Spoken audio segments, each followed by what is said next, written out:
All right, well, let's pray then, shall we? Father, we do come this morning. We thank you, as always, just for the privilege of coming and learning. And when we think about, again, marriage and all the things that go along with relationships that you've called us to be a part of our existence and family and other things, we ask for wisdom this morning as we look and try to compare what we find in this letter, but also in your word more specifically, and as it connects with the culture around us, which is so far very, very different than what we have. So we just ask for your blessing in Jesus' name. Amen. Amen. Okay, so today we are going to continue letter 18, which if you look on the study guide, I kind of always try to put the themes on there: the nature and the role of love, physical intimacy, and oneness in marriage, feelings of being in love, and what we've been seeing, or what we saw last time, is God's, at least the way that C.S. Lewis writes them, as it relates to the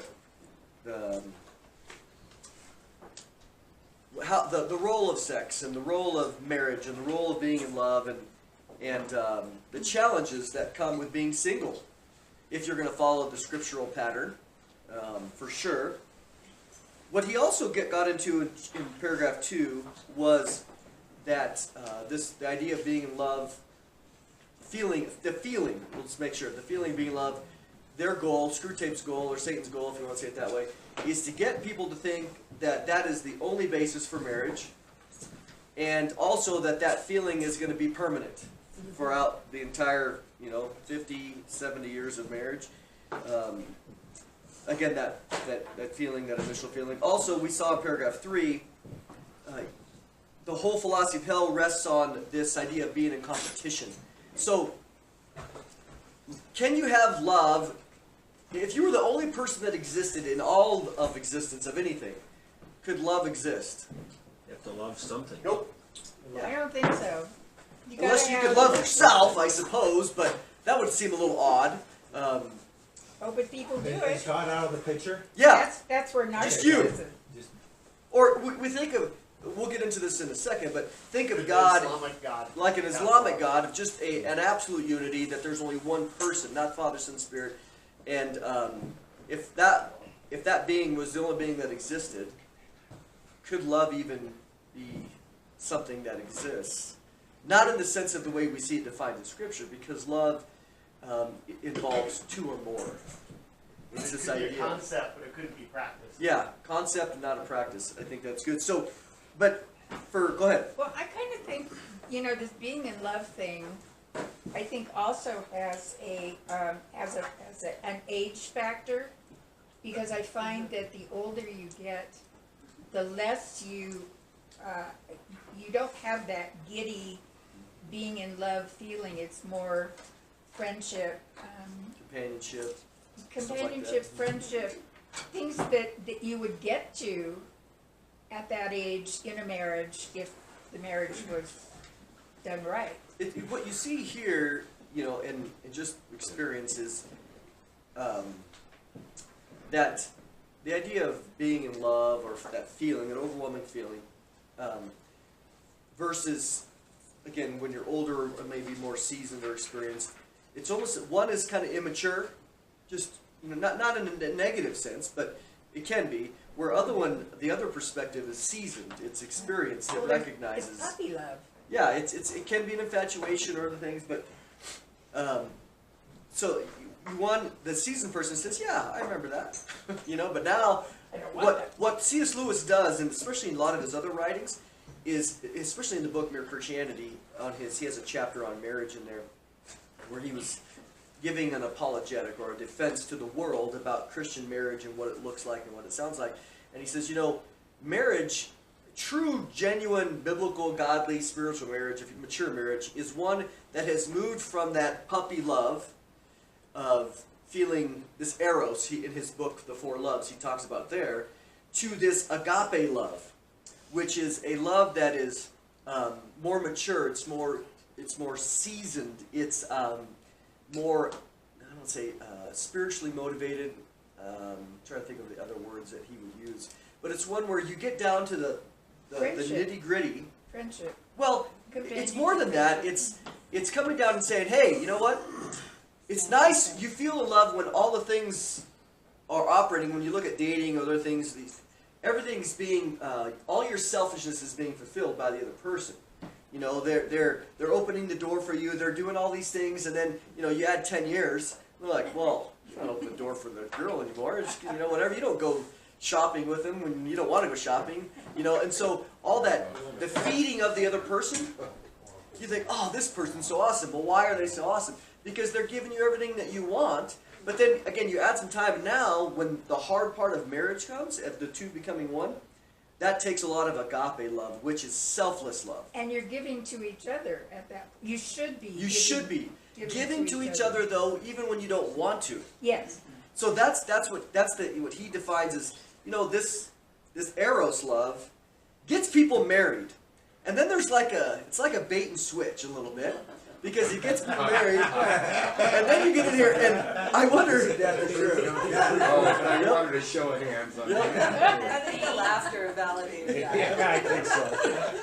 But what I find fascinating is God. It's a very universal thing, right? The giddiness but it's God created that, and I think. Okay, in my very pessimistic, skeptical, God created that in order to get people together, because otherwise they might not have got together. Right. Because if they were just looking at something, well, let me evaluate you on an intellectual level, whether you're compatible with me or not, and you check. If that emotion wasn't there, you might say, nah, I don't really want you. But somehow, for whatever reason, a lot of people who are opposites get together because of that initial feeling of however it gets there. They get married and they go, oh, wow, that's really not really what I thought they were, but now I'm in. The commitments have been made, the covenants and the promises are there, the vows are said. You've opened the gifts. Now I have to stick it out, and that's where agape comes in. And so, in one sense, eros tricks us into getting in there, and agape is what keeps us going. Because eros is so... again, it's so self-oriented. And again, if you read his book, he talks about it. So that's very important in this letter, where Screwtape is saying, we want to make eros, this feeling of being in love, the sole reason. Because then that'll keep people, number one, it'll keep people from getting married, because they'll be like, well, I'm not in love with him, so why should I get married? You know, I'll just live with him, you know, or her, or whatever. And then later, oh, well, I'm not in love anymore. Therefore, I guess the marriage it wasn't a right marriage, it was the wrong person. Therefore, I can get divorced now. And so if they make that the sole criteria, there's a whole bunch of ramifications. You can see that in paragraph 2. But part of it comes down to paragraph 3. He's talking about the last sentence. To be means to be in competition. And so for him, agape love, which is looking out for the interests of others, sometimes at your own expense, giving to somebody else, sometimes at your own expense. That's the true definition of agape love. And so what he's saying is that can't exist. That's not true. This whole thing of love is a lie. God is a liar. The enemy is lying about this. And so we'll see that here, because for Screwtape and for the self, I mean, if you're truly selfish and all you do is look at somebody for what you can gain out of them, it's hard for you to grasp selflessness. Because even if somebody does something for you, you're going to go, well, why'd you do that for? What do you have to gain? And you're going to go, I just was doing it because I wanted to be a nice person. And they're going to, no, what's your motive? Yeah. You have to have an ulterior motive. And that's the way the whole philosophy of hell thinks. That was paragraph 3. So let's get into 4. It says, now the enemy's philosophy is nothing more nor less than one continued attempt to evade this very obvious truth, which is everybody is selfish. Everybody's in competition. Every action is done for selfish reasons. So he's saying God is trying to evade this truth. He aims at a contradiction. Things are to be many, yet somehow also one. The good of oneself is to be the good of another. I like that sentence. Isn't it? That's a good sentence. He's catching it. It's of course he's very brilliant, but C.S. Lewis is getting this, recognizing what he sees. This impossibility he calls love, and the same monotonous panacea. What's panacea? cure-all. A cure-all. It's like if you had a cure for cancer or something, or a cured-all diseases. So this same monotonous panacea can be detected under all that he does and even all that he is, or claims to be. Thus, he is not content, even in himself, to be a sheer arithmetical unity. He claims to be three as well as one, in order that this nonsense about love may find a foothold in his own nature. At the other end of the scale, he introduces into matter, this is like physical, things that are physical, that obscene invention, the organism, in which the parts are perverted from their natural destiny of competition and made to cooperate. So, some questions here. Question 5 on your study guide there. Let's go to B. What is Screwtape's point in mentioning this nonsense about love may find a foothold in his own nature? What do you think? What's he after there? Or what's he hinting at in that sense? I think that it's kind of like what we talked about earlier about love needing relationship of three, and God, as he says, claims to be three, so that it can actually be manifest in the example within himself. Within himself. That's what I see. I mean, really, what we call this the Trinity, right? The Trinitarian dynamic of God Himself, and C.S. Lewis is a classicist in many ways, and so he understands the historical writings of the Church in talking about the Trinity and the necessity of the Trinity. As soon as the Bible says God is love,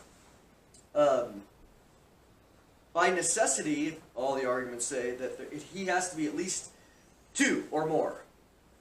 Because in order to be love is one that involves relationship. So what we don't want to forget is that God Himself, even before anything else existed, angels or humans, is that He existed within Himself as three persons. How that came to be, I don't know. Why isn't it 4? I always used to think at night, why isn't it 4? Why isn't it 8? Why isn't it 2? How did it get 3? Maybe one day God will explain it. But all we know is that we have the Father, Son, and the Holy Spirit living in this triunity of love for each other. We see that Jesus said, "My Father loved me before the foundation of the world," and so you have this relationship that's going on.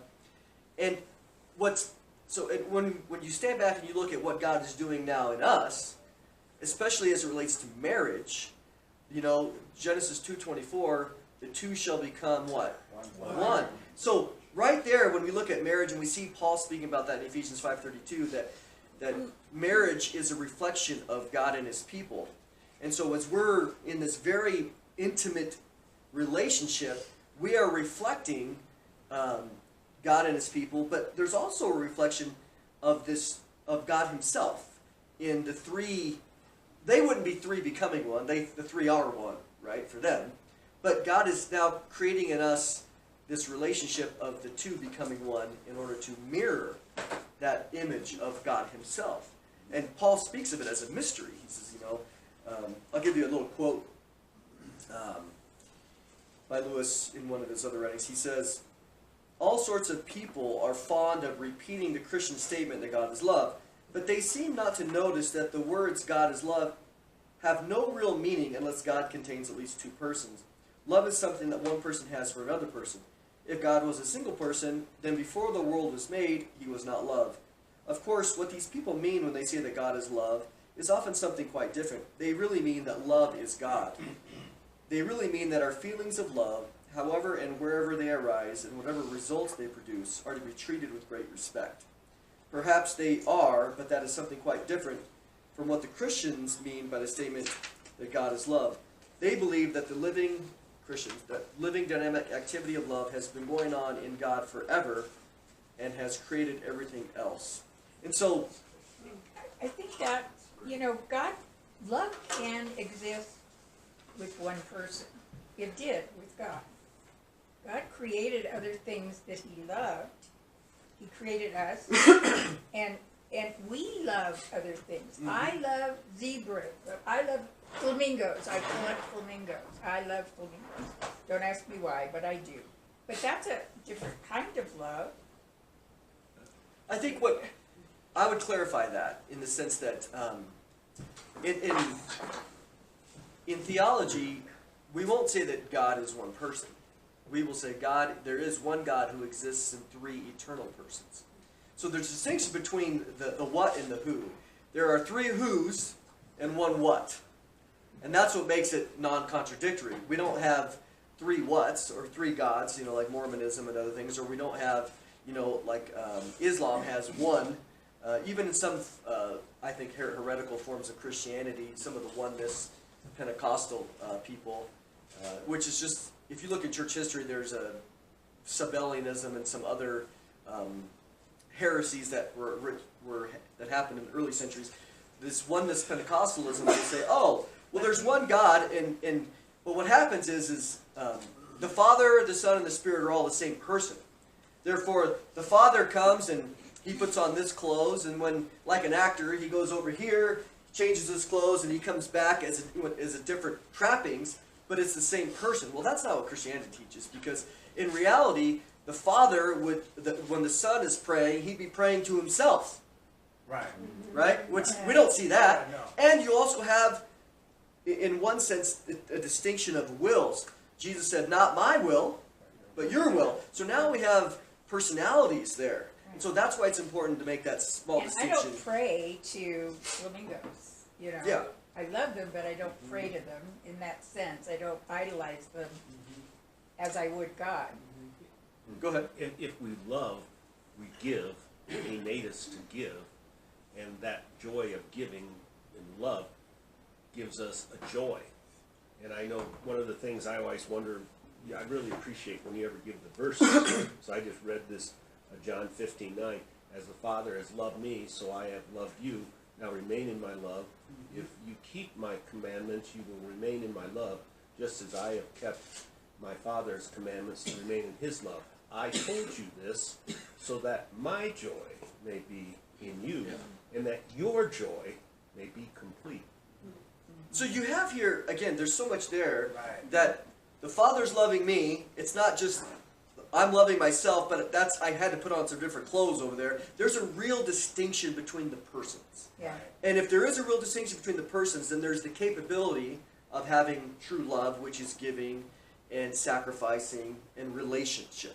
So that's what he's kind of talking about. He brushes over it in just this way, but it's so rich, again, from a historical theology perspective, that people have been writing about this forever, that we now, and I guess I'll say it this way, when God creates us and he makes us his kids, we're not isolated. He's creating us, and what's he bringing us into? A family. Family.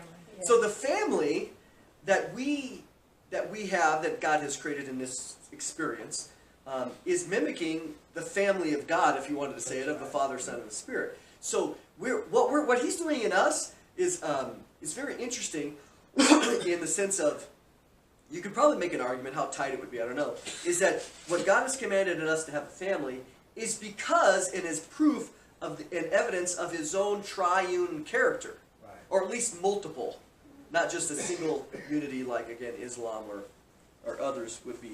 But so It also plays into, I guess, lack of any other way of describing the election to some aspect, in the sense that your family's your family, and I always say blood's thicker than water, right? So there's this idea that, and there's also a misrepresentation in churches where family becomes God, where basically you see churches just preach family, family, family, and it really doesn't accommodate people who aren't in a family per se. And so it definitely falls short. But the idea that basically I have a special love for my child versus other people's child, that specific, these are mine type stuff. Yeah. You get that aspect of election also. yeah, To me, this kind of speaks of how love grows. Whether it be in the world, like you said, the Eros love, and how it eventually is moving towards agape love. yeah. And then again, that triune nature of God. And so I see from this that there's a worldly love. You start off with, that's the way that people normally start. But then it can grow into Yeah.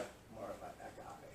And it's, I'll talk about this later, but I'll give the 4 definitions on the green sheet later, but you have 4 descriptions in Greek. You have eros, which is, again, that kind of, it ranges from the feelings of being in love all the way over to erotic, physical, it's labeled differently, and then you have storge, which is like a family, just like true family, father, son, daughter, storge, S-T-O-R-G-E, and then you have philia or phileo, which is the idea of brotherly love, friendship, and then you have agape, which is interesting because agape, when you look at the word, it didn't really have a very strong presence in classical Greek. The New Testament, and as literature, if people are looking historically at the Greek language, they see that agape really became known through the New Testament.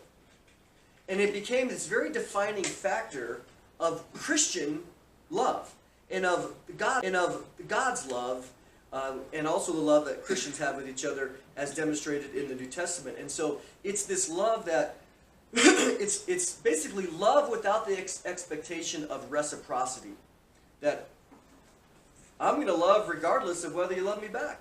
Right. And that's a truly selfless love, which is difficult.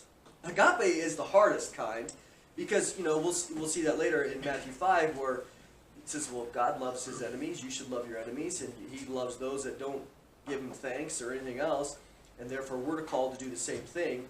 And so what happens is when it transitions from this highly intense emotional feeling of eros, as an example, into marriage, you're kind of up, and then as the plane is kind of, leveling out, it's like, okay, now agape comes in, because agape says, no, you need love even though they're unlovable. Right. And that's the difficult thing, and that's Christian love, because for God so loved the world. It's agape there. It's very unique in the way that it presents itself. I think another word that keeps coming to mind is covenant, because marriage is a covenant, and then God also has a covenant with his people, and it is intertwined with that agape, because it's contractual even, and yet it has an emotional aspect to it, and so there's that thing that we're gonna, even if you don't hold up your end of the bargain, I'm still gonna hold up my end, and I think that to me, like when I'm reading and I hear covenant, that's agape to me. The other aspect, which I think sometimes Christians will take the easy road, and here's what I mean, is, well, I love them, and I'm going to love them through my actions, but I don't have to like them. Oh, yeah. And so, I've been guilty of saying that in one sense before, but that's not, the word agape has the idea with it, not simply just actions, but it requires the development of affection for that person. Yes. It's a bearing. Mm-hmm. It's a holding of. Yeah, it's You bear the weight of whatever you don't like about that person. yeah, and well, sometimes it's easy. I think it's really easy to be loving towards somebody. I mean, to serve them, and even people that are jerks. I mean, you could go do a nice thing. You could get them water. You could serve them. You could go, shovel out there and not like the person at all. Okay, but God is saying, no. I want you to move beyond just serving them. I want you to develop an affection for them. That's the hard part, because sometimes people are very unlovable. Okay, and so part of it is, how we get there. That's a whole different thing. That's difficult, but is it? I don't know. That affection, oftentimes, what I see is, especially in 1 Corinthians 13, the love chapter, right? There, what love does, it's given you all these things of what love does. And what love does is it believes all things, and it gives the benefit of the doubt on people. And so a lot of times, what I try to do in my own mind, which is hard, is when I see somebody who's difficult, I try to go, well, I wonder if their dog died. You know, I wonder if maybe their husband's sick. It has cancer, or maybe they just got diagnosed with something. Trying to give them the benefit of the doubt to say, why are they this way? How did they get there? And so hopefully what that does is, at least as from a default, is elicits compassion. Yes, yes. And so it helps me to go, all right, I kind of give them a little bit of a pass. Because you know you're going through the line, as an example, at the store, and the person's really rude, and I think, how can I love them? You know, and then I try to look at that. Leonard? I was just going to say, I try to mine compassion. Yeah. In that individual, somewhere along the line. I'm trying to find a nugget. So I'm where hoping. I can find compassion. It's a wishful thing, you know, but it does. But I think that if you lead with that, it's at least helpful. They might just be a jerk. I mean, who knows? Or a selfish person. But at least it helps kind of set the tone for trying to look in there. I'm gonna confess that evangelists there's kind of a cop-out to go talk to random strangers. Where inside the church, you have to work out the iron sharpening iron, Yeah. and really, and so there's a bit of a cop-out. But as of late, I've been experiencing a very quick, genuine love for the people I'm talking to, and I'm really enjoying their company and enjoying them.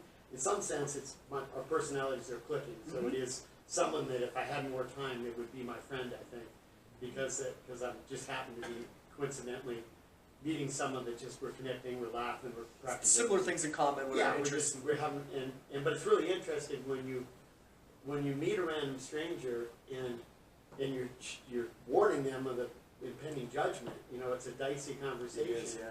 But the loving thing is to keep that goal in your mind. Yet there's times when we enjoy their company and you don't get there. Yeah. So it's really this interesting balancing thing, because the true love is the tough love to tell them. Yeah, the goodwill you built up, you don't want to you have a risk of taking it away by bringing in the hard truth, right? Yeah. It's like, oh, But do I you really have want to ruin this? And that's the time when I actually verbalize that I love you and I have to tell you this. I'll actually sometimes verbalize that. Yeah. Not all the time, but I say, look, I really have an affection for you, and I really want you to know the tough truth that God is just, and you're going to face judgment, and you need to be in right standing. Yeah. So you want to explain that to them, but I am confessing there is a unique cop-out to just go, I'd rather just talk to random strangers. And give them the benefit of doubt, like Leonard's saying, looking, if they're rude to you or whatever. Well, that kind of happened to me yesterday, because I talk to Cam every Saturday morning at 8 o'clock. And normally when we sign off, it's like, okay, talk to you next week, bye. And what came out of my mouth yesterday was, love ya, bye.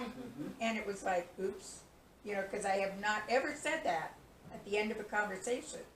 And I mean it, but I'm meaning it more in the agape sort of realm. Because he's a hard person to... Or even the phileo, you have a friendship with him at Yeah. least, that's there, and there's affection there, Yeah, for sure. yeah. So, So, I but mean- I've never really put the word to it like, love ya, bye, So I kind of went, oops, should I have done that? Or should I Well, have... it's all, It doesn't matter. that's on him, not you. So let's go on, we got a whole page here, we'll keep moving here. But, so, the last part of paragraph 4 is God is taking all these separate beings and putting love in there, and what love does with all these individuals is it brings them to cooperate. Okay? So he talks about that. He's pointing to what we see in God's created world as it relates to the organism, and all these individual parts, all the symbiotic relationships that you have. And so we see that being evidenced just in God's created order.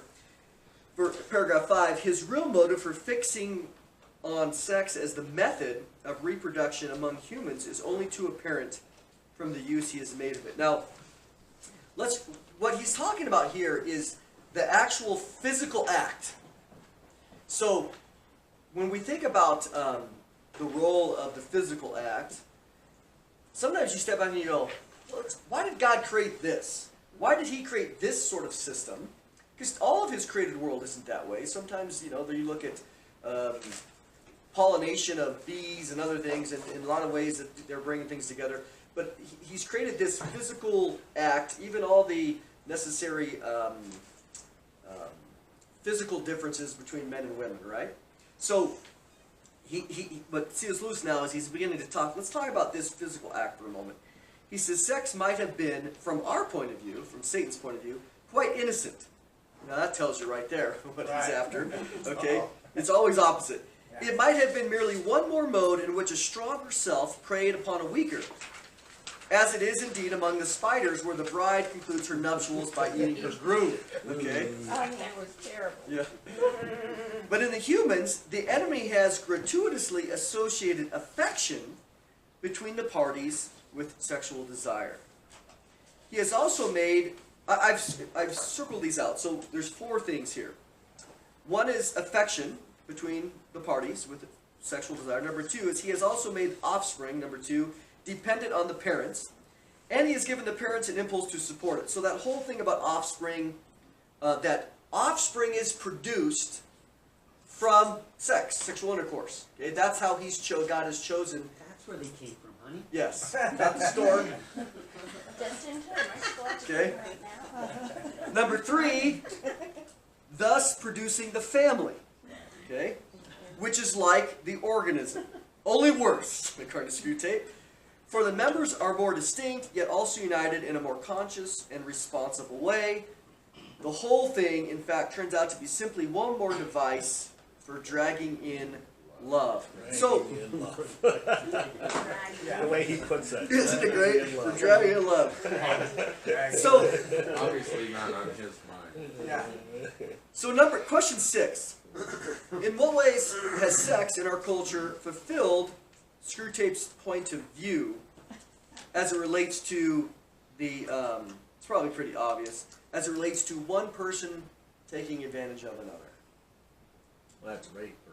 Rape, you have, we even have the term sexual predator, molestation, all these other things. So we see, there's no doubt that they've taken the world, or Screwtape, all of it above, the sinful nature has taken that act and polluted it from than what God originally designed. That's right.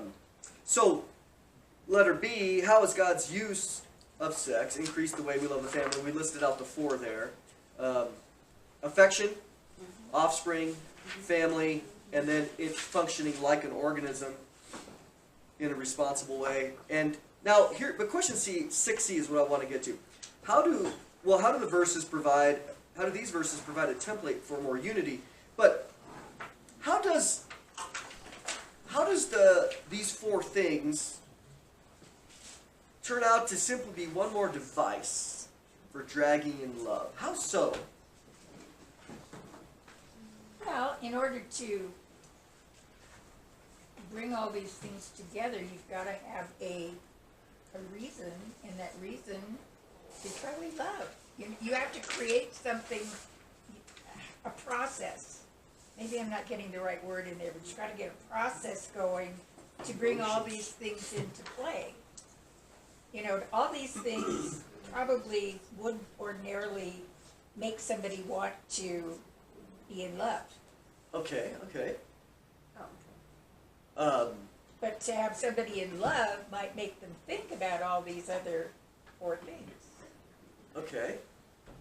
What else? I think when it says simply one more device to drag in love, it's creating people in relationship interacting with each other. And that's- creating opportunities, And right? that's what's required. Relationship is required for love to be, as we talked Yeah. about earlier. It can't be just in one God. It's the 3 in 1, right? And so the creating of the family or the body or people interacting with each other kind of makes a home for it Yep. to happen. So here's a question. Who has a greater opportunity to not only learn what love is, or to give love and receive love? A single person who lives by themselves with no animals, just by themselves, and a family of 10. Family. Yeah. Who's going to most likely be better? If they strive for it, they can obviously be worse. The single person may look better. They may look Yes. better. And love. Because being by yourself is, Pretty selfish. yeah, you Well, some of them. You can learn. I mean, you don't have to share. I mean, you go to bed when you want, you watch what you want, you eat what you want, you can clean when you want. I mean, right? You have all these more, not selfish that it's bad, but you determine Everything. everything. When you live in a family of multiples, which is what he's after, this producing a family, which is his organism, which has to operate together to be successful. Now, you can have dysfunctional families, which we do, right? But to have a functional family that is operating in the way that God would want it, where love shines, that's what he's saying. Oh, God created these opportunities, these situations, in order to drag in love. Because, again, if everybody lived isolated, there's not as many opportunities to give and to receive. Some people, let's be honest, some people have a hard time receiving love, don't they? That's a whole other factor. They might give love easy, but they don't receive it very well. Why is that? Spiritually to speak to you about that? Or They is it- haven't been taught. You don't think they've been taught? Do you think it's could be possibly a pride thing? There's multiple reasons. It's multiple reasons. They haven't been taught, it hasn't been emulated, there could be pride, or there could be the opposite of pride, Right. which would be, low self-esteem, low self-worth, value, whatever. They don't feel they're worthy enough to be loved. Whatever the dysfunction, how it gets there, there's a whole bunch of factors. It's kind of unlimited. But it definitely exists, There was it's just going viral right now on Facebook. There was a young man, I don't know how old he is, but a Down syndrome individual is giving a testimony to some committee or something about, the right to live and how he's being, basically everybody's being afforded with Down syndrome and so on and so forth.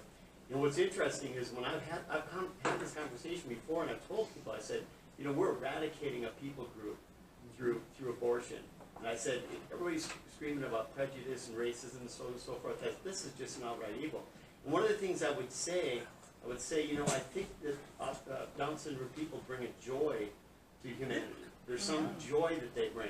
And I would say that and say, well, from a distance, I don't know. I don't have a Down syndrome person in my family. So from a distance, I'm saying that maybe that's true, maybe that's not. But this guy shared, it was amazing. He shared that Princeton did some kind of a study and showed that basically families with Down syndrome individuals are happier. They're happier people, and it's similar to the family of 10. Yeah. You wonder about God's, be fruitful and multiply. The more the merrier type thing. That basically, when you have that many in your family, there's something about sharing and loving and sacrifice that brings a joy that I have a buddy of missing mine in our that- culture. He's an elder and he's also a counselor, but he has a large family. But even in the beginning with his kids, he said, I'll never let my kids have a room to themselves. Never. And I said, well, tell me about that. He said, because I want them to learn how to share. I want them to learn how to live in the same tight environment. And then eventually had 6 kids in 2 bedrooms, But, and you know what? As I've seen them get older, I've seen the maturity of his children, because there is no mind. I mean, there is, but they've learned. I know a family that had Yeah, it didn't last. 12 children, and the 12th child was a Down syndrome, and the doctor told her, put this kid in an institution because he will never, she goes over my dead body. Yeah, and yeah. the other children have brought Michael along and made him grow, Yeah. and they all contributed to that child's life, and he's a functioning person today. Yeah. You And know? meanwhile, Norway has celebrated the fact that they've eradicated every Right, Down syndrome person in that right, country. no, and all the other kids are like doctors and lawyers and authors and, people with, major type successful lives. And I'm not sure what Michael is doing now, but he's successful at whatever he's doing because of the work that these other kids did in sharing. I think a good example that I run into of this last sentence, whole thing in fact turns out to be simply one more device to drag in love, is when, like what I get to do, I work in a therapeutic community, which means men all live together they all eat together, they do their classes together. When somebody has come in who has done a lot of what they call whole time, where they don't have any interaction with anybody else, and when they come out of their cell, they're in chains. If they've spent, some of them have spent up to 7-8 years in that condition, it wrecks their psyche. And so isolation is anti-God. Yeah. And so what it does to a human being when they don't have any interaction with other people, and then they come into like a community, seeing how traumatic it is for them because they've been alone, and yet how the community can heal, and that's why they design therapy that way, is because relationships heal, even in a prison. And so I love this, and it's just like, it's dragging. I was like, oh, I get to go to an environment that's dragging in love and making people that have done horrible things learn how to love each other. You know, and it's amazing. You think about think about the movie Castaway. What was the first thing that he did? Wilson. Wilson. He created Wilson. Yeah. So create Wilson because man we're created as a relational being. Right. That's just part of our nature. It's part of our makeup, and so we create Wilson in order to talk and not go crazy. You know, not to be. I mean, I imagine being in solitary confinement. You know, especially if you're in there without God, so to speak. At least as a Christian, you'd say, well, you're never alone. You know, you still have to deal with all that ramifications, but yet you'd still be talking with God in a real way, where if a person didn't have that knowledge, it would be awful. Because in their mind, they truly are alone, but you'd hope. Some of these verses there in question 6c, how do these verses provide a template for more unity? Genesis 1:26 or 28, you know, they're going to be fruitful and multiply, you know, male and female. Genesis 2:24, the two shall become one. Ephesians 5:21 through 6:4 is talking about the nature of husbands and wives, and then in chapter 6, talking about the relationship with the children. 1 Corinthians 11:3, 8, 9 talk about the structure of a family, you know, and of the husband being the leader, a wife following the leadership of the husband, the kids following the leadership of the parents. And in 1 Corinthians 11, you have there the structure with, even in the Trinity, you have the Father being the head of Christ, Christ being the head of man, man being the head of woman, and then it goes on. It's interesting, just this stuff is so unpolitically correct today, but yet these verses, when they're done in a way that is honorable, they truly will glorify the Lord. You know, now if there's abuse anywhere in there, you know, and where someone abuses their authority or their position, again, sin always provides that opportunity. But it's interesting that when you look, all these verses are speaking about unity. They're speaking about submission, mutual submission to one another, all in a way of love. Again, children obeying parents. All these verses remind us of that God has given a template for love and unity to take place in a structure, in an organism. Imagine, I mean, you look even at an organism which is multicellular or whatever. Imagine one of them, one of the cells, going rogue. What's it going to do to the whole system? It breaks the whole system down. And so even within God's created order, we see every person has a place, every cell has a function, and if they all operate in unity, then as a whole, the organism thrives. But if sickness comes in or disease comes in, all of a sudden it's a cascading effect, and then we end up sick and we die because something is failing in its fulfilling its function, even immunity or whatever. So he talks about the organism up there in this paragraph, but we're reminded that even God's created order, his creation shows this pattern. And now with the family, I mean, imagine Jesus going rogue. How would that work for the plan of redemption? You know what? My will be done here. Right. I've had enough. You know, Lord, I came from glory. I'm not going to let these pathetic people, our creation, spit at me and mock me. I mean, if he went rogue, it would be all done. We wouldn't be here. You know? It'd be all over. And so there's a function there that when we follow it, it produces opportunities. But in the created order, it's done through instinct, right? You know, God has put it, He's created all these genetic DNA influences that a bird knows, or like, you know, a bird knows what to do, when to do it, and it's because it was built into his genetics. That shows glory to God. Okay?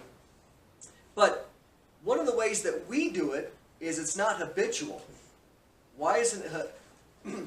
Why is function or order or working cooperatively, why is that difficult for humans?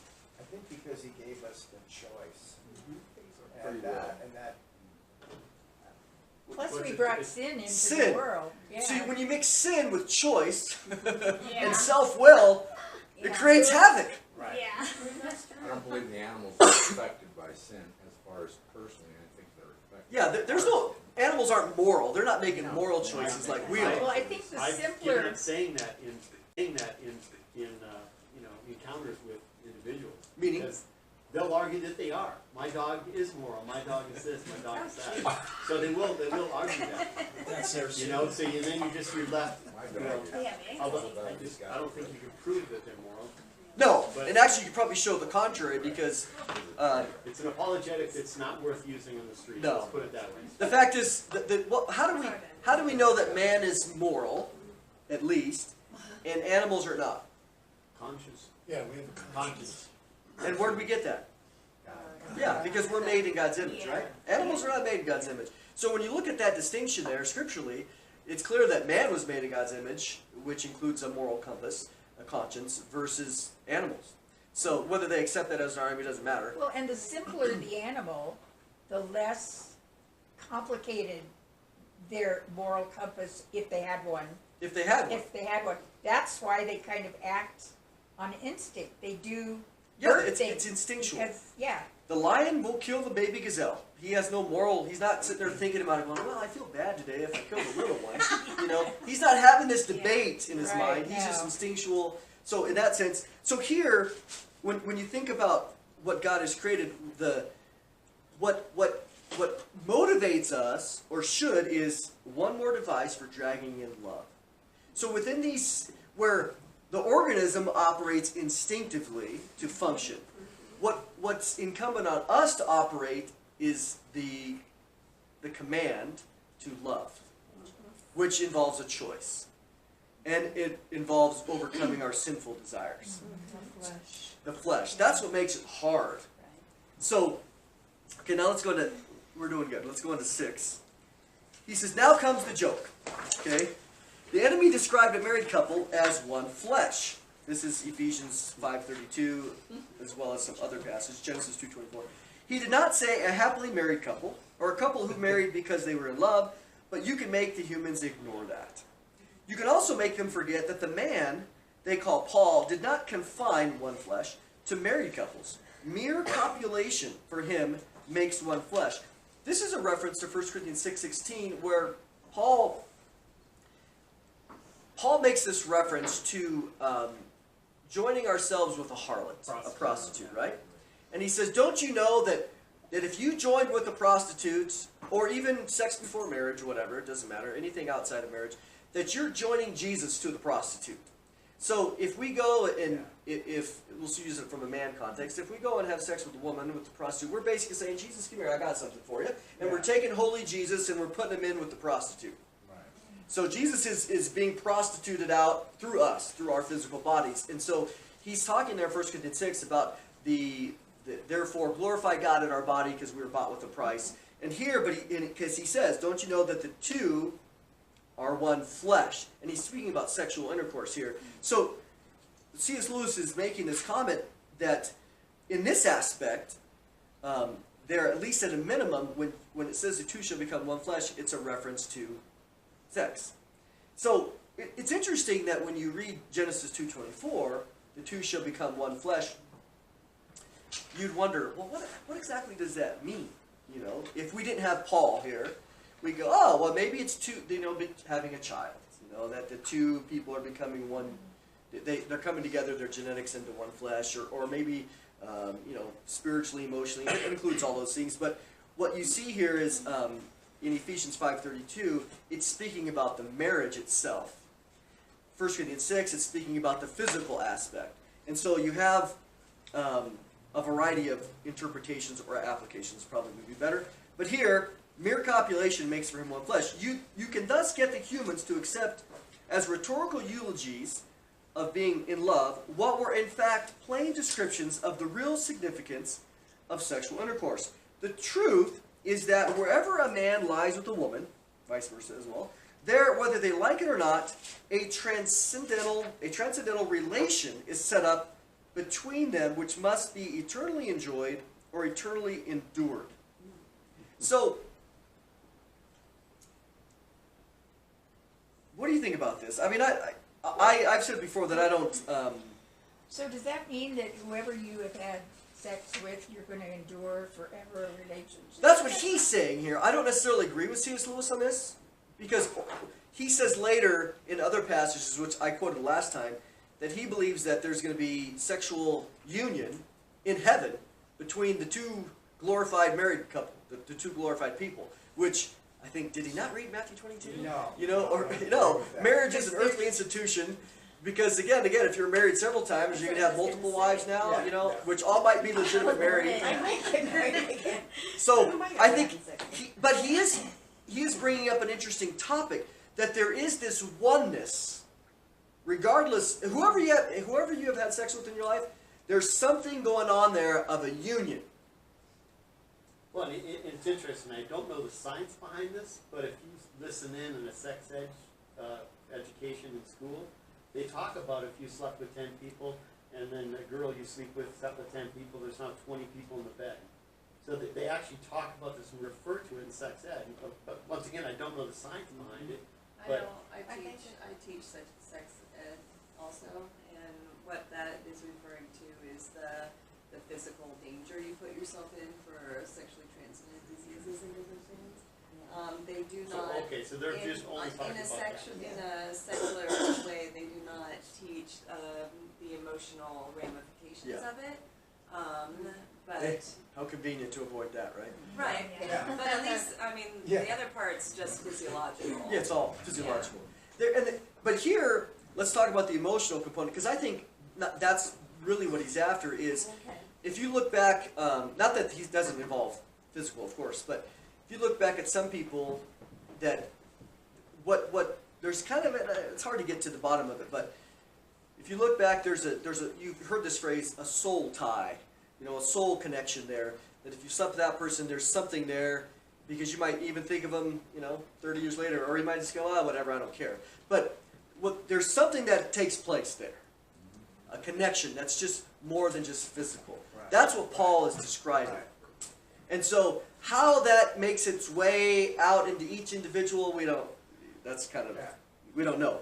But here, that's what he's talking about, is he's bringing out that if he's trying to make a distinction between the casual sexual connection, a hookup, whatever you want the term to use, that there is something beyond physical that takes place. But he says, but let's talk about what it's like in the marriage.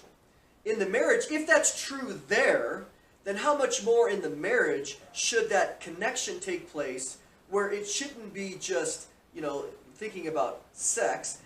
It should be, well, there should be the aspect of, you know, whether you want to use the term making love or that loving connection. It should be more than just a physical thing. We would call it intimacy. It should be intimacy. Yeah. Yeah. And knowing one another before one another realizes it. Well, One or the other realizes And it has the idea, there's a spiritual thing. the key here is oneness. So the goal of marriage, is to have spiritual oneness, emotional oneness, you know, physical oneness. I mean, that's the goal. So that, again, as we talked about a couple weeks ago, it's not just, hey, let's go hiking together, and when we get back, let's have sex, and then let's watch TV. So it's not just some recreational thing that you would hope that there's something a little bit more emotional going on there between a husband and wife versus just some recreational activity in that sense. That's what he's getting here as well. So he says, from the true statement that this transcendental relation was intended to produce, and if obediently entered into, too often will produce affection in the family and the family. Humans can be made to infer the false belief that the blend of affection, fear, and desire, which they call being in love, is the only thing that makes marriage either happy or holy. The error is easy to produce because being in love does very often in Western Europe precede marriages, which are made in obedience to the enemy's design, that is, with the intention of fidelity or faithfulness, fertility, children, and goodwill, which is producing, again, opportunity for love. Just as religious emotion very often, but not always, attends conversion. In other words, it's very wordy. In other words, humans are to be encouraged to regard as the basis for marriage a highly colored and distorted version of something the enemy really promises as a result. Now that's what he's after in this whole thing. He says they are encouraged to regard as the basis for marriage a highly colored and distorted version of something the enemy promises as its result. What's he saying there? And they lived happily ever after. But how so? Well, because that's what they always, end books with, that they think that there's going to be no problems. You always have to have compromises. Well, all these things were Self-denial. created when you fell in love. The goodwill, the fertility, fidelity. They all came together when you fell in love and got married. Okay. Go ahead. It lacks the hurt. If you have that, you build up trust, you build up love. When that falters, it puts decay in there. It adds distrust to it. It changes things, and it's baggage. It's just chains that you just drag around with you. So it's not a benefit to us. But when we are faithful, then we don't have to carry that baggage. There's several things that he's bringing up in this whole thing. He talks about the transcendental relation, sex, was intended to produce affection and family. What he's saying is that Screwtape is trying to say, let's keep the cart before the horse before the cart, right? Or the cart before the horse, so to speak. Because he says they're going to think love, being in love, is what's necessary for marriage, and then you have sex, and then you produce family. He says, no, let's. What God really is after is that even if you go into an arranged marriage, as an example, the being physical and being one will produce feelings of being in love. When it's done in a way with loyalty, he talks about here fidelity, fertility, and goodwill. He said the fact of the matter is God has created physical intimacy to produce emotion. So the more that it's done, because they're together, it will produce feelings of affection. Stockholm syndrome. I guess, yeah, in some ways.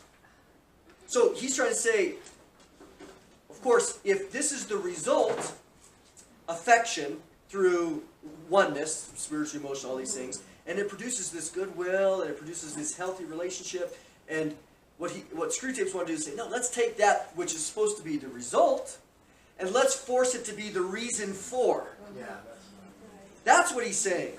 And if it falters. If it falters, I guess it wasn't meant to be. There was a mistake made. I guess I married the wrong person. Well, if you don't have good sex, you move on. Well, you know what I find? Well, that's true too. I mean, that's what, you know what, all things have to meet a criteria. Yep. In a before marriage. Try the shoe on before you do it, right? Before you buy, all that Sexual lies. relationship, why do you want to get involved with that So- person? So, what happens with royalty? You've got a whole nother level here of marriage and what it's supposed to produce and all that sort of stuff. Sex is in there. Love has no place. Well, that's what he's saying is that. Well, I'll ask another question that goes along with that. There's this whole movement today. It's not very big, but it's talking about these sexless marriages. You ever heard of that? Where they make these commitments that we're going to get married, but because sex can be so contentious in a marriage, somebody's complaining they're not getting enough or they're wanting too much or whatever, because it creates such a problem, we're going to just have a sexless marriage. Is that biblical? No, that's great. No way! Because what God is saying, so it's interesting that oftentimes I'll have a couple come in, they're having marriage troubles, and one of the first questions I ask, when's the last time you guys had sex? Well, it's been 6 months. Or it's been 8 months. Yeah, problem. And I think sex is designed to produce affection. When you remove that out of the way, affection often will be lost. And so I said, well, not that that's the sole solution, okay? I'm not saying that. But I find it interesting that that definitely is a factor in producing affection. And therefore they have no affection because they're not sharing at least that aspect of oneness. Well, sex isn't everything, but it can't be Nothing. nothing. Right. So again, there's a lot of things there, but that definitely is one of the questions that can be indicative of a problem. Now, granted, there's selfishness and a whole bunch of other things can come in there as well and cause trouble. Well, what's interesting is mankind has got the purpose, right, for marriage to be happiness, or as Jerry said, live happily ever after and stuff. But as believers, we know that That's right. the reason marriage is supposed to be a commitment, and something you long suffer through in some aspects, and you have joy, and you have all these range of emotions, is the fact that you're actually giving God glory by perseverance. The perseverance is God glorifying. So there's a third element that if a Christian look up to God, that helps them through the marriage far better than if someone who doesn't understand Yeah, it's for God's For glory. sure. And that's where you get the eros, which is this very intense feeling of being loved, but it's shallow. And it's not that it's bad. We're not saying it's bad, but when you get into a marriage of 30 years or 40 years or even less, you start, agape is deep. And that's what he's trying to describe here, is that God wants us to move from this very intense, shallow nature of eros into what love truly looks like. And that is, again, Jesus makes the comment, and we'll talk about later, is what reward do you have when you love those that are lovable? Right. There is a reward. What credit is it to you when you love the lovable? Even the Gentiles do. That's easy. Yeah. But true credit and reward is given to those who love the unlovable, and that's agape love. Okay? So he says here, if we can get them to think and to forget that the transcendental relation of physical intimacy or sex is meant to produce emotion or affection, he says 2 advantages will follow. In the first place, humans who have not the gift of continence, okay, what's that? Abstinence. Abstinence. They have Control. self-control in waiting. Humans who do not have the gift of self-control can be deterred from seeking marriage as a solution because they do not find themselves being in love. And thanks to us, the idea of marrying with any other motive seems to be low and cynical. So that's where the royalty marriage comes in, the loyal and cynical. Because they marry strictly for bringing families together for Bloodlines. everything else but love. Right, but what Screwtapes is saying is that those are actually good things. They want people to marry, even if, in his mind, I'm not saying I endorse this, but the idea of arranged marriages, he's saying it's great. What he's saying is that God would say it's great. Because what it does is it forces the person to come to the trueness of what marriage is, and that's loving by not, we get this feeling of this eros over here, and it can trick us into getting married, right, at times. But he's saying that they actually have, if it didn't start that way, they have the benefit. Because now they don't have the benefit of losing it. If they lose the eros, they're going to go, oh man, maybe I picked wrong, or I chose wrong, and man, remember how it used to be? Where if they get in with loyalty and fidelity and arrangement, at least they're approaching it now from the beginning of agape. That's what he's after here. And if you want background, just read his chapter in Mere Christianity. He really develops it. He says, yes, they think that any other reason besides being in love is low and cynical. They regard the intention of loyalty to a partnership for mutual help. That's one of the aspects of marriage. Loyalty to a partnership for mutual help, for the preservation of chastity, that marriage is the only place to have sexual union, and for the transmission of life, kids, as something lower than a storm of emotion. They regard, well, what's the use of marriage? Well, marriage is a great partnership. It's preservation. It keeps you moral as it relates to sex, and you get to have kids potentially. They go, well, I don't want that. I'd rather have a storm of emotion. They're after the storm of emotion, and he's saying they look at storm of emotion being the highest reason for marriage versus these other moral reasons being less. He says, don't neglect to make your man think the marriage service or marriage ceremony very offensive. Now what he's referring to there is, in the Anglican Church, in the Book of Common Prayer, they have listed out during the ceremony the reasons for marriage. And these are the three. The reasons for marriage: loyalty to partnership, preservation of chastity, and transmission of life. So he says, make him, when he's at a wedding ceremony and he hears those things, make him mock it. Make him dismiss it. Make him get offended by that. Oh, those are ridiculous reasons for marriage. For me, I want to be in love. I want to have that passion. I want to have that eros. So that's what he's talking about there.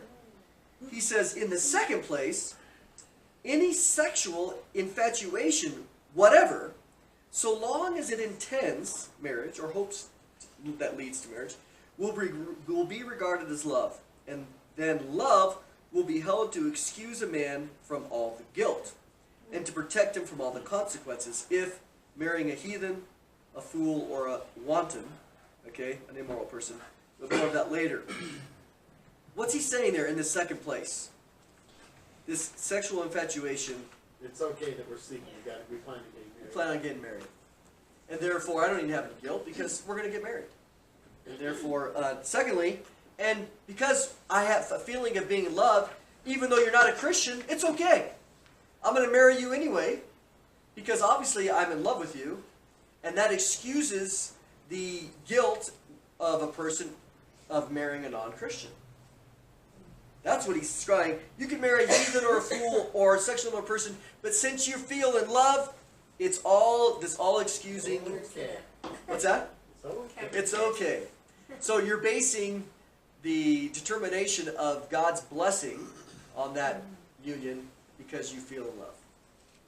That's what he's getting at here. So, anyways, I have some verses on there which we won't necessarily go into, but I find it interesting that I have some quotes here, just real quick, in that people are putting off marriage. I found these statistics just last year. In 1950, the average age for a man to get married was 22.8 years old. In 2017, it's 29.5. Woman was 20.3 and now it's 27.4. So why do you think that is? Why are they putting off marriage? Careers?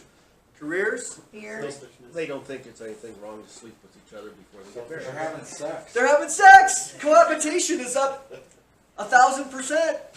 Yeah. So they're thinking, why do I need to get married? Because for us, remember, there's only two aspects to have sex. That's stay single, or stay celibate, or get married. But if you don't have that moral compass, then big deal. Why? Marriage is not the only vehicle in order to enjoy that. You can just live together. And so what you see is, this is a total reflection of the lack of commitment that people have to the biblical principle or the biblical And command. it's the legalization of abortion and birth control. Everything. Those two things Yeah. made a Yep. big difference. And it's all sin, because All of sin. Yep. So And we did it. this is just a reflection of biblical morality. People don't know it or they don't care. I'd like to share a statistic, and it's been a while, about 6-8 months, and it was through an evangelical society, and they did a survey with kids between the ages of evangelical kids that were practicing, most of them, their faith.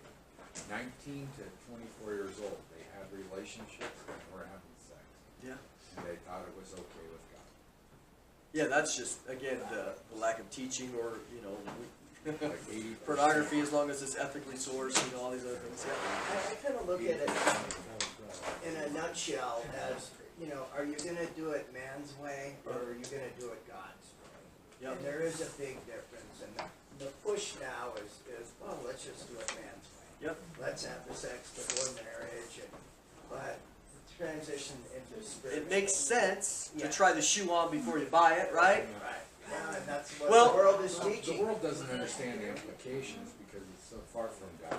Yep. Right. It's Proverbs Yeah. 14:12. There's a way that seems right to a man, but the end is what? Foolishness. Yep, death. Death So, and destruction. I think, and so, kind of as we walk away, here's the lesson for all of us. 'Cause I think all of us in here are married, or we're married, or maybe be married. Is that agape love is the goal Right. of marriage, and having that transparency and that intimacy and the difficulty of the two being together and becoming on the same path. It's hard.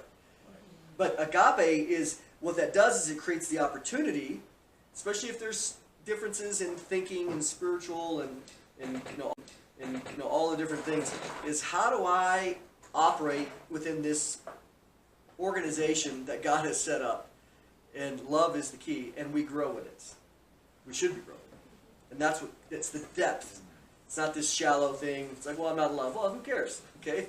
Move beyond that immaturity and start working on agape, which is the depth. That's what God ultimately wants.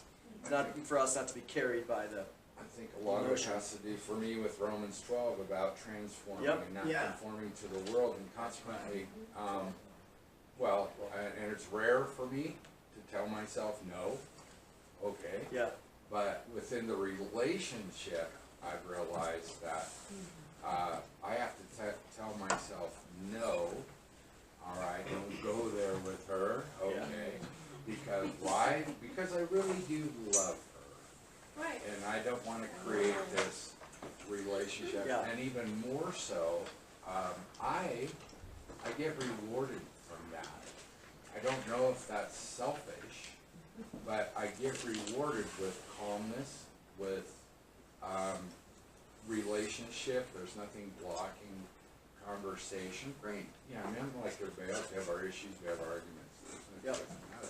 It, but by stepping up more, we're supposed to love as Christ loved. Yep. And we discussed earlier that it's easier to live alone Sure. than to have to share. The problem too is the church has turned its back on it. Yeah. They're ignoring that part of it. Yep. Well, let's pray, shall we? We got to wrap her up. Father, we do know that you've called us to, again, a life of agape, which is going to be, again, I like it how it's consistent with the message that we're going to hear from 1 Peter. But you've called us to love one another fervently, sincerely, from the heart. And yet, we know that it's hard. And it really, again, as we learned in this letter, it is easier to live by ourselves because, I think of an only child. They don't have to share all these other things, but it's not necessarily as healthy. But we are. Help us, Lord, by your Spirit to look at our lives and to move forward and to learn what agape love, that to love without expectation or reciprocity. That's what you desire for us because you're the model. And so help us to do that, and we pray this in Jesus' name. Amen. Amen.